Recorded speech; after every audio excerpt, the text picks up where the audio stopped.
जवन रीत बा जवन रूल बा ओके निभावे के बा। 13 दिन के बाद 13वीं करा के भंडारा करा के लोगन के बुला के दरवाजे पर खियावे के होला। अरे वाह। लोगन के बुला के दरवाजे पर हाथ धोआवे के होला ताकि आत्मा के शांति मिल जाए और जो रीति बा रिवाज बा वो पूरा भी हो जाए। सबके पता बा महाभारत का जब लड़ाई छिड़ रहल, महाभारत के लड़ाई में कितने वीर मारल गईलन। महाभारत की लड़ाई का विजेता अर्जुन के बनावल गई। जयकार होत बा अर्जुन की जय, धनुषधारी की जय, विजेता की जय। कुछ दिन बीतल, कुछ समय बीतल, वही हस्तिनापुर का लोग समझावे अर्जुन से कहे महाभारत का लड़ाई जीत के महाभारत का विजेता तो हो गई ला, लेकिन तुहके ज्ञान होवे के चाहिए, पता होवे के चाहिए। जवन आत्मा बाओ आत्मा के शांति न मिलल, जब तक आत्मा भटकी तब तक तुहके कष्ट का सामना करे के पड़ी, दुख का सामना करे के पड़ी। आत्मा के शांति न मिली तो तुहू के शांति न मिली। अर्जुन भगवान कन्हैया के बुला के दुआरे बैठा के सवाल कैला, पूछे लगल तोहरे कहले पर महाभारत का लड़ाई में अपने अटीदार पटीदार सगा संबंधी के हम मरली, महाभारत का विजेता कहली। अब हस्तिनापुर का लोग कहत बा कि आत्मा के शांति न मिली, तोहके पाप लगी, पाप से मुक्ति तोहके न मिली। अब आप ही बताओ जा कि आत्मा के शांति बदे हमके का करे के हुई। जब आत्मा के शांति मिली तब जाके हमके मुक्ति मिली। भगवान कन्हैया उपाय बतौला और भगवान कन्हैया के कहला अनुसार पांचों पांडवा मिल करके दरवाजे पर भंडारा करौला, 7 गो घंट टंगवौला, सबके बुला के दुआरे खियावत हुआ। ओ आत्मा के शांति बदे जवन क्रिया बा कर्म बा ओके करत हुआ। कैसे?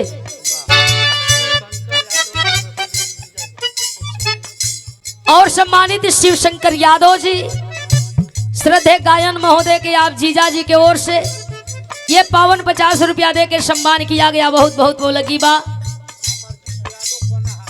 और कोनहा से सम्मानित अमरजीत यादव जी आपके द्वारा 50 रुपया बहुत बहुत वो लगी बा। सबके पोलगी प्रणाम आशीर्वाद के चाह रही। कोनो लड़की कहे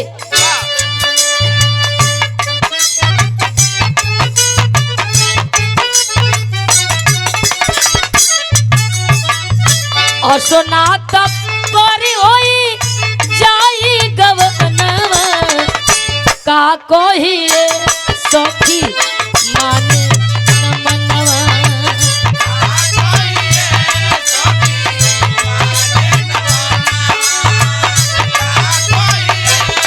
ओहो और सोना तब परी होई जाई गवनवा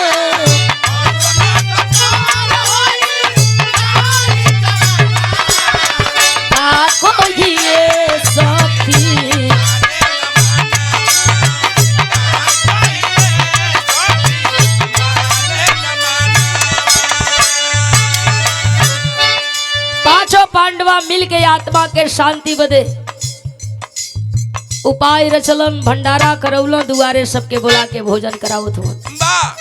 दरवाजे पर 1000, 2000, 4000, 6000, धीरे धीरे 88,000 मुनि भोजन क के आज चल गई। भगवान कन्हैया के कहला अनुसार 1 घंटा ना बजल। आज जब 1 घंटा ना बजल, परेशान बेचैन भगवान कन्हैया के पास से अर्जुन गईला और जाके भगवान कन्हैया से कहे कैले यज्ञ पांडो सती घड़ टंगवाई के, कैले यज्ञ पांडो सती घड़ टंगवाई के, कष्ट दूर होई साधु संत के खियाई के।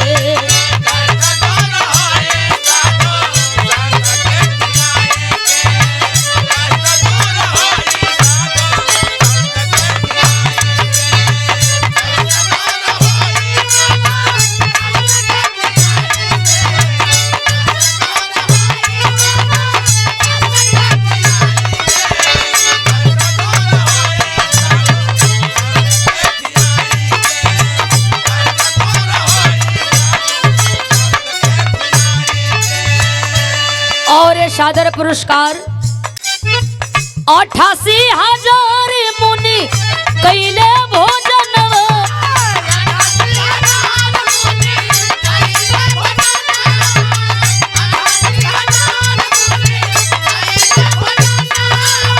अरे तब नहीं घंटा बाजल सोचे बलवन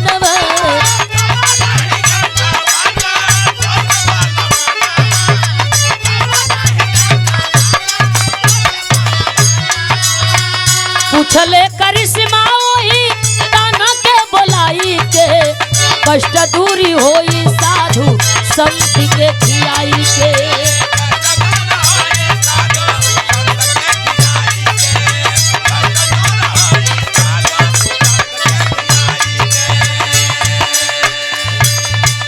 अइला भगवान कन्हैया पूछे लगला पांचों पांडवा के बुला के न्योता के दिहले रहल बुलावे के गई रहल। अर्जुन भगवान कन्हैया से कहल कि न्योता पर सबके बुलावे खातिर ये भीम गई लल। भगवान कन्हैया कहलन कि भीम के फिर से एक बार भेजे के होई। कहा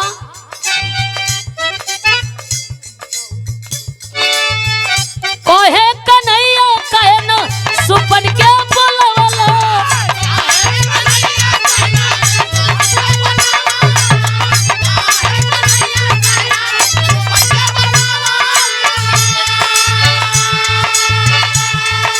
भगवान कन्हैया पूछे लगला सबके उ दरवाजे पर आइल खाइल चल गईल घंटा न बजल जे के बुलावे के चाहिए ओके लोग बुलौल ही न हुआ। भगवान कन्हैया से अर्जुन पूछे आखिर के बुलावे के होई के करे खैले ही घंटा बजी पाप से मुक्ति मिली।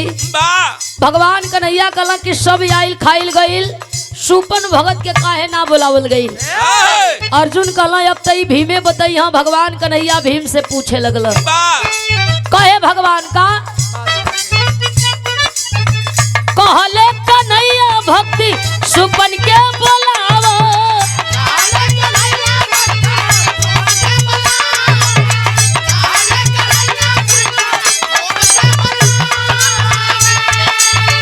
मम्मीला सलट रे जइए भीम के पठावा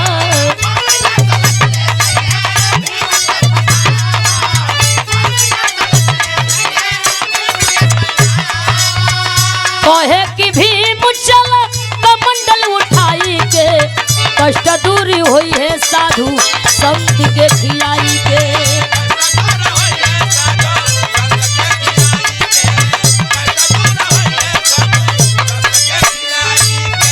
भगवान कन्हैया कहला कि जाके सुपन भगत के बुलाई के लेके आवा उहे खई हम पाप से मुक्ति मिल जाई घंटा बज जाई। भीम बड़ा सोचत विचारत गईला जाके खड़ा भइला ओही सुपन भगत के बड़ा ताव में आदेश कैल चल के हस्तिनापुर हमरे घरे भोजन कला। भगवान कन्हैया भेजले हुआ तो आइल ही नहीं हम अती ना। सुपन भगत तकला भीम के ओर देखत हुआ कि हाई तेवर हाई घमंड एगो तो कहे का ढंग नहीं खे दूसरे ही पछली पछाड़ी आयल सबके खिया पिया भल तो इतना ताव। सुपन भगत हंसे लगल कहल कि सुना पछली पछाड़ी या कथुआ का पारी न हम जाई बा न तुअर खाना खाई जैसे आयल बड़ वैसे ही चल जा। सुपन भगत अड़ी आई गई कल हम ना जाई। भीम अपन जोर दिखावल चाहत हुआ ना अपन ताकत दिखावल चाहत हुआ। कल की एंग न मन बताऊंग मान जाइबा न कहत हुवन का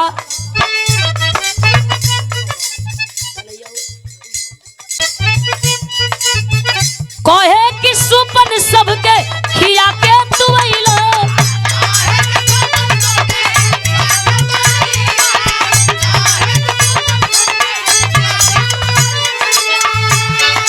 अरे सुपन का नाम सुनी काहे तू घी नहीं ला।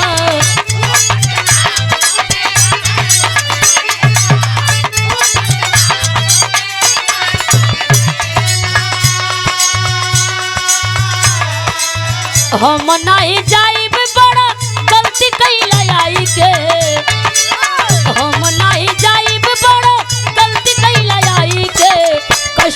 होई है साधु संत के खियाई के।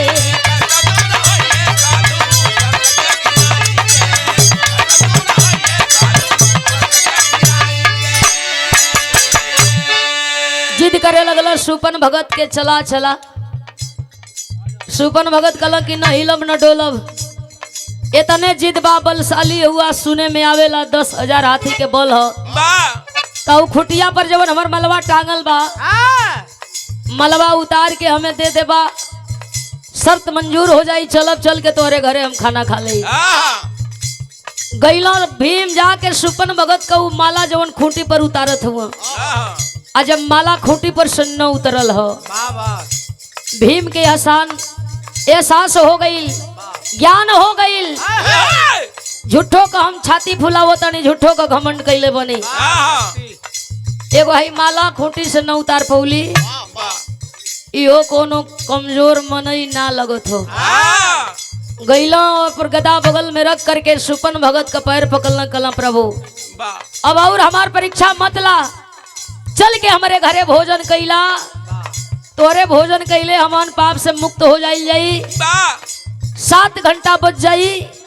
सुपन भगत कैलन और जा करके खूंटी का माला उतार के हाथ में कमंडल लेके चलल जात हवन। आगे आगे भीम चल दिलन पीछे पीछे सुपन भगत अइला वही हस्तिनापुर नगरी में। पांचों पांडवा बड़ा सेवा में लगल हुवन कोनो प्रकार का कमी ना हो। 56 प्रकार का भोजन बनल ली टेस्टी भोजन सुपन भगत के अगल बगल रखाइल। सुपन भगत खाए बैठल हुवन मने मने विचारत हुआ कवन खाई कवन छोड़ दई कवन राहे दई। बात समझ में कुछ आवत ना हो। बुलाई के सुपन भगत ओई अर्जुन से कहलन कि तनी एगो काम करता तनी ऐसे बड़हन कोनो बर्तन तुहरी घरवा में हो तो ओके लिया के हमके दे देता नहीं तो तगाड़ी होके वही के लिया के धो देता। अर्जुन गईला घर में तनी बड़हने एगो बर्तन लेके अइला रख दिया सुपन भगत की आगे उठाई के उ जितना छोटी छोटी कटोरी में सजावल 56 प्रकार का भोजन रहल सब उठाई वही तगाड़ी में पलट दियलन और 56 प्रकार का भोजन तगाड़ी में पलट के लगाई के हथवा या कुल खानवा एक में मिला दे। सुपन भगत कुल खाना एक में सान के आओ के खाई जात हो। सब लोग देखत हो। पांचों पांडवा मने मने सोचत हो बतावा खाऊ के सहूर ना इतना बढ़िया बढ़िया आइटम ई मरल की एक में खबर दियलन। अभी का बुझियो कि कौने का स्वाद कैसन आ कौने का टेस्ट कैसन लेकिन ई खात हुवन कैसे।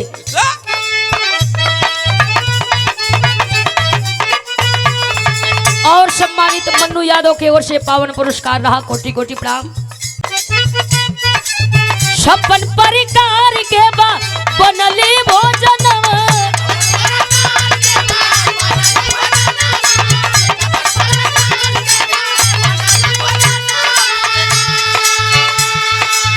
चारी कवर खैले घंटा बाजल बा गगनव।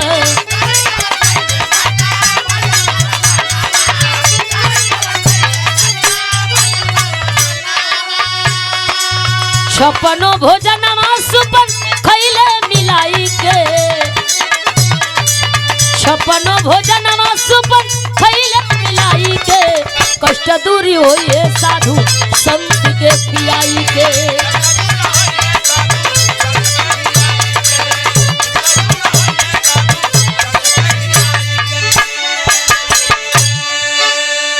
छप्पन प्रकार का भोजन मिला के 4 कवर खैलो सुपन भगत आ जैसे 4 कवर खैलो 4 गो घंटा बज गई। आ जब 4 घंटा बजल हो पंचाली द्रौपदी के ना रह गई। भाग के घरवा में से अली पंचाली द्रौपदी देखल चाहत बाड़ी की कहो 88,000 संत मुनि भोजन कैलो गईलो घंटा न बजल आखिरी के हो जे करे खैले घंटा बाज गई। आके ताकत बाड़ी दुअरिया में से देखा ताड़ी केहू बा जे बैठल बा, हाथ में कमंडल बा, माला बा, आ सामने उ बड़की तगाड़ी हो, कुल खनवे एक में खबर के आई उठाई उठाई खात हुआ। पंचाली द्रौपदी ठठा के हंस दियली। सोचा ताड़ी कि ओह रे ओह, लोग कहेला कि जैसन जात वैसन। बतावा आई इतनी बढ़िया बढ़िया खाना, इतनी बढ़िया स्वादिष्ट भोजन, एक में खबर दियल, इनकी में अचौआ में कुछ अंतरे ना बुझात हो। पंचाली द्रौपदी सुपन भगत के देख के हंसत तारी। सुपन भगत का नजरिया पड़ गई पंचाली द्रौपदी की ओर। देखलन कि हमार उपहास करत है, ये हमार मजाक उड़ावत है, हम खात हई, यही हंसत हई। गुस्सा में लाल हो गई। क्रोधित सुपन भगत छोड़ दिया खनवा, हाथ मुंह धो के कमंडल माला उठौल या चल दिया। भागल भागल युधिष्ठिर रही, पैर पकड़ल, कहल कि हे प्रभु, 4 कवर खैले बड़ा, 4 गो घंटा बाज गईल बा, अब 3 कवर और खा ले तो हमन 5 पांडवा पाप से मुक्ति पा जैती। ऐसा मत करा प्रभु। सुपन भगत कल खबरदार, दरवाजे पर बुला के हमार उपहास करावल जात बा, हमारी ऊपर मेहरारू से हंसवावल जात बा। अब 1 तिल 1 मिनट यहाँ रुकल ठीक न हो। एकदम गुस्सियाई लो, छरिया जात हुआ। 5 पांडवा आगे हाथ जोड़ के खड़ा हुआ, कलम बात है बने वाली ना हो। अर्जुन के समझ में आ गई, जाके पंचाली द्रौपदी के पकड़ के लेके अल, चल बतिया के तो ही बिगड़ले बाड़ू, चल के तो ही बनाव। और जब पंचाली द्रौपदी आके महल में से सुपन भगत का पैर पकड़ ली है, याचना कैली है, विनती कैली है, ए प्रभु हमसे गलती हो गई, हमके क्षमा करी और चल के भोजन कलई। जब आके पैर पकड़ ली तो सुपन भगत जाके फिर बैठ गई, अब भोजन करे लगलन। कैसे? और ये सम्मान आया है, सम्मानित परदुम्मन उर्फ विक्रम यादव आपके द्वारा पावन पुरस्कार रहा। बहुत बहुत फूलगी, सबके फूलगी प्रणाम आशीर्वाद के चाह रही।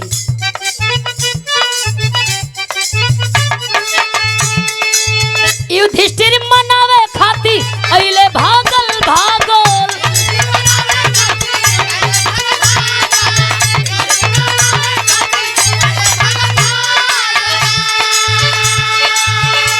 अरे 3 कवर खैले घंटा 3 बेरी बाजल,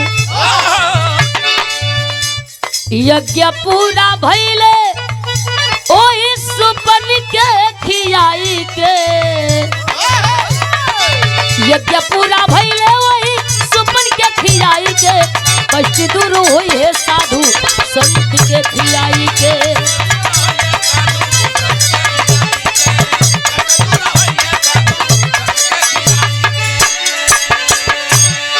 सुपन भगत खैला, 7 घंटा बजल, 5 पांडवा एकदम खुशी में झूमत हो। भगवान कन्हैया के बतौला अनुसार 7 घंटा बज गई, यानी हमहन के पाप से मुक्ति मिल गई और आत्मा के शांति भी मिल गई। वही से ही प्रथा चलावल गई, चाहे हमारे घरे आपके घरे जब भी तेरही होई आत्मा के शांति बदे, आत्मा के आखिरी विदाई में डीएम कलेक्टर, जिला पंचायत, ग्राम प्रधान, गवैया बजवैया या फिर ऑपरेटर महोदय, चाहे यूट्यूबर भाई सभे लोग आई खाई, केहू के खैले वो मतलब ना निकली।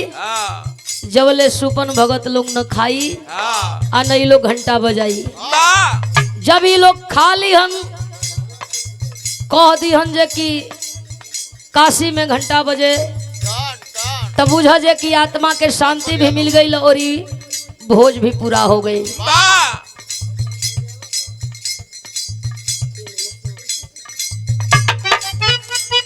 सुपन भगत का विदाई 5 पांडवा मिल के कैलन है, जैसे वही दिन बोलत रहलन।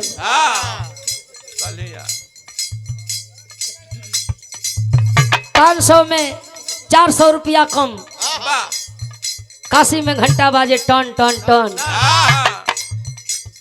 पैसवा लेबो कर लेकिन उधारी लगा के घंटा बजावे कहल जाला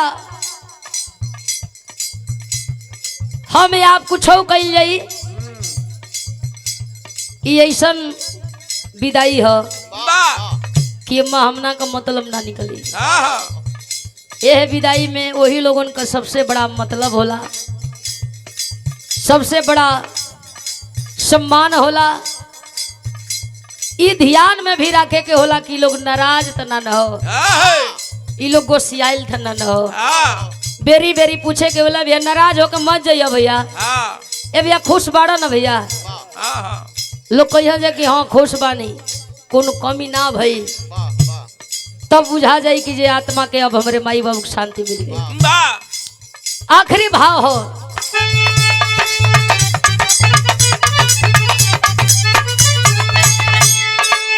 गुरु गणेश राम लाल को प्रीतिया,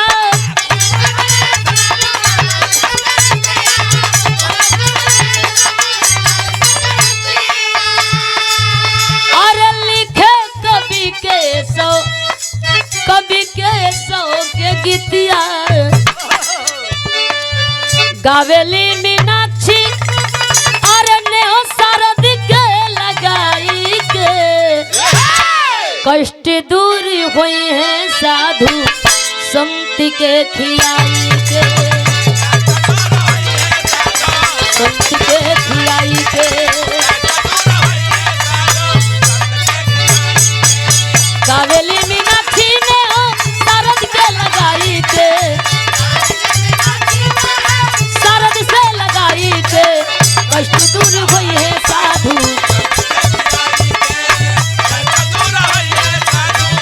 अरे संत के